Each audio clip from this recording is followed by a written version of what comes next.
Assalomu alaykum hurmatli muxlislar. Mana 100% jo'xoridan gidroponika qilamiz. Ko'rasizlar. Xudo xolasa. Xo'sh, mana 2 kilo jo'xori soldik. Suv solib 12 soatga yuvib qo'yamiz. Mana 12 soat yuvib turdi suvda. Endi akkuratni to'kib yuboramiz buni.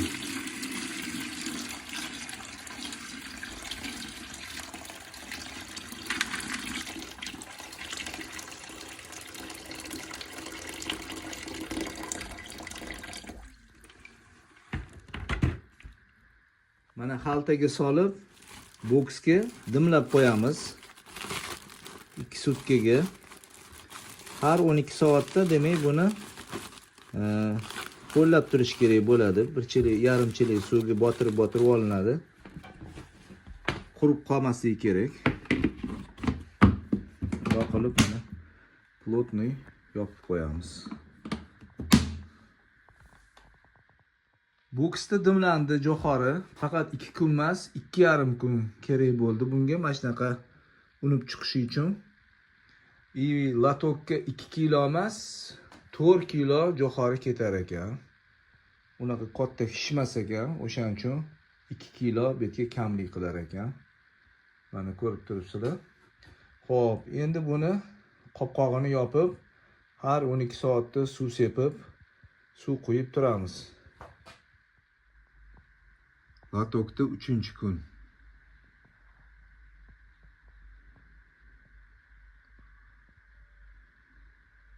Latokda 4-kun.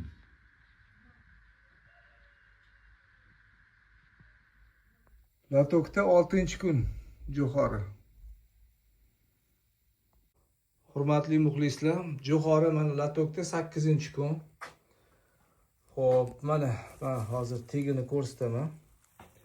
Mana shunaqa holatda bo'lar ekan. O'zim ham 100% jo'xoridan birinchi marta gidroponika qilishim. Mana ildizlari titilib turibdi. Buni kesish ham ancha murakkab bo'ladi. Titilib ketadi. O'shaning uchun buni halidagi bug'doy yoki arpalar bilan birga mix qilib eksa tuzuv ekan. O'shalarning ildizi qalinroq bo'lib, ildizi общий bitta gilamdek bo'lib qolar ekan. Bunaqa holatda titilib ketilish mana bunday qilib titilib ketadi. Bunaqa holatda o'stirmagan yaxshi ekan. Bu ham bir eksperiment, hayotiy tajriba.